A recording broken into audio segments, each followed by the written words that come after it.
And now joining us on our Book Talk segment, great to welcome author of a new novel. This is part of the great character of Jack Ryan. This is actually Jack Ryan Jr. called Tom Clancy Under Fire. We're joined today by Grant Blackwood from out in Arizona today, joined us by telephone. And Grant, good to talk with you. How are you today? Good. How are you? I'm doing well. Yeah, good to have a chance to talk with you for a couple of minutes about the book. And this is kind of your first, I guess, solo effort of writing one of the Jack Ryan stories. Of course, you collaborated with the great Tom Clancy on a couple other books, didn't you?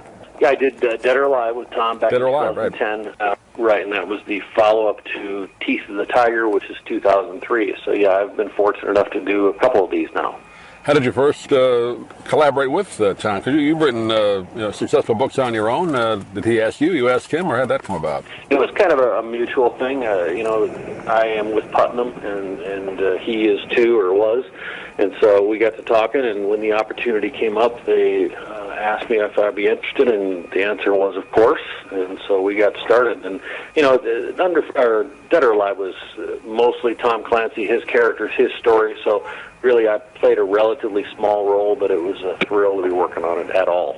Yeah, sadly he passed away a couple of years ago, but this is a continuation of the basic storyline. Of course, this is Jack Ryan Jr., right? The son of the character people know from the movies, right? Right. Jack Ryan Sr. The eldest son and the Campus, which is an off-the-books intelligence organization that Jack Ryan Sr. created many years ago. When you continue the storyline, in a sense, obviously a new story with a different character, but basically the same kind of storyline. How much of the previous character traits do you take, or do you get a chance to add your own to it, since you are kind of continuing a story of Tom Clancy? Well, Jack Ryan Jr. is a pretty well-established character, and we kind of know who he is and where he comes from, but over time, how he views the world and how he moves through the world has changed, because not only has he just grown up over time, but also he has gone in Dead or Alive to being an analyst to now, several books later, in Under Fire, he's a full-fledged field operative. So his world has changed, and how he looks at his world has changed, and the reader has gotten the opportunity to follow him along on that journey. You have so many people out there that the clamor for new stories with these characters. Of course, the father became president, didn't he, in one of the previous books? Am I right about that? Yes, he did. Yeah. So, yep, he did. Jack Ryan Jr. is the son, so there's that great kind of legacy there that dealing with his father as president. Can you give a capsule of the plot? I don't like to give too much away when I talk to novelists, so give the capsule of the plot so our audience can know what it's about. Sure. It's a very personal story. Jack is, at the start of the book, in Iran on a routine scouting mission for the campus, and he has lunch with his oldest and closest friend, Seth Gregory, who they were high school friends. After they have lunch, Seth promptly disappears, and he is promptly accused of being a traitor. And so Jack, of course, ignores the advice to not get involved, and he does, and the rest of the story is him trying to unravel what Seth is up to. Is Seth who they claim he is and what's going on? It's a very personal book. Jack Ryan Jr. is largely on his own in Under Fire. He gets some support from the campus, but this is a really personal, nitty-gritty, boots-on-the-ground kind of book. The story takes place, throughout the world, as most of the books do, but this one, I guess, a lot in Iran, right? The Middle East. Yeah, it begins in Iran, and then they head north up into the Caspian area, and a really volatile, interesting part of the world. When you write a story like this, it takes place everywhere, and you got to be accurate too, right? I mean, you have the painting the picture of what goes on, but you have to have the research behind it to be accurate what these kind of characters go through, don't you? You need to be accurate, and you need to be authentic. Readers trust that you're going to take them on a journey, and that's not just a journey with characters and situations, but places and how the world looks in areas that they might not have visited or might not ever visit. So that's part of the fun of going on one of these adventures, is you go to some pretty wild places and you feel like you're there. How do you go about that aspect of it, getting that kind of detail down? What's your process for doing that? Well, I've been doing this a long time, and so I've thankfully learned what works and what doesn't work, and what I need to know versus what I think I need to know.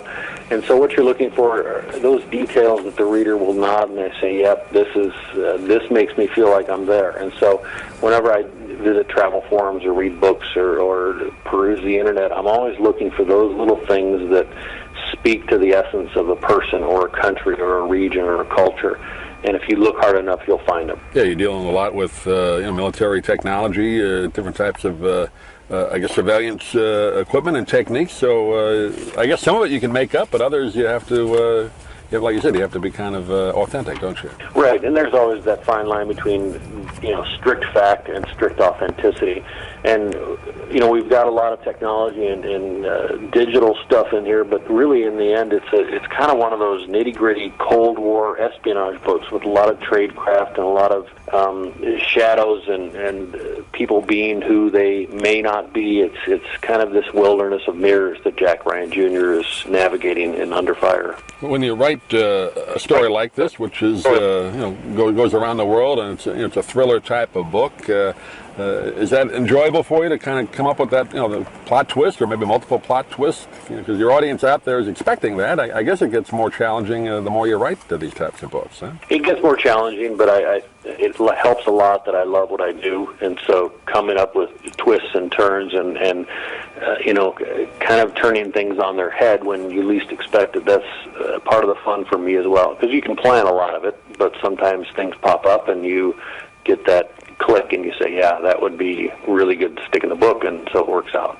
You always kind of take notes, an idea pops in your head, it would be great for the character to do this at this point. Do you work that way? Yeah, I have a little notebook I carry around, and if you ask my wife, I'm taking the notebook out way too much and jotting notes, but that's kind of what it means to be a writer. So yeah, I do that all the time. And sometimes it happens in the middle of the night. You got to wake up and your subconscious spits something out and you write it down. Are you an early morning writer? I've heard a lot of authors like to get up early and do it then, or late at night, or what? Do you have no particular time? No, I'm an early morning guy.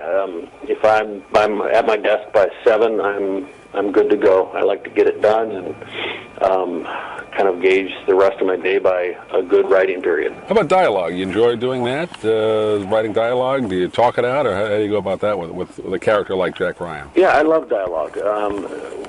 Well-written dialogue can really drive a story forward, and I found that over time the best tool in this is good writing advice that I got a long time ago is that read your dialogue aloud.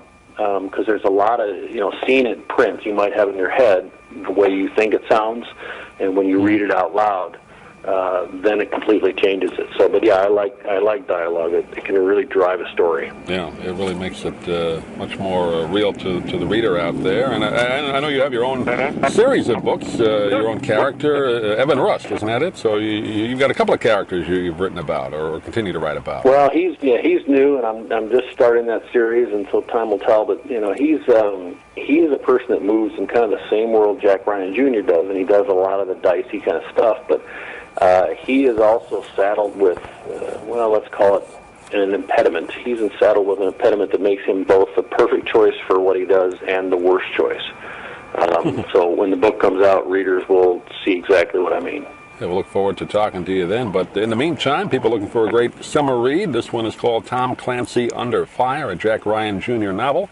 And we've been talking with Grant Blackwood today. And Grant, do you have a website you want to direct people to? They can get in contact with you or get a hold of the book? Sure. Go to grantblackwood.com, and all the links to my social media and all the links to where you can get Under Fire, both retail and online, is right there. Great. We also have a place on our website for the podcast as well. They can order the book. But Grant, pleasure talking to you. Good luck with this book and also with the other one you're writing. And please keep in touch. Love to have you back on at that time. But thanks for joining us today. Thanks, Doug. I appreciate it. If you'd like to order the book we're talking about, please go to DougMilesMedia.com and enter the author's name in the Amazon search box. Thank you for listening. Please come back soon for more conversations here at DougMilesMedia.com. This has been a presentation of Doug Miles Media. All rights reserved. You can listen to or download previous programs at iTunes, Stitcher.com, or Doug Miles Media.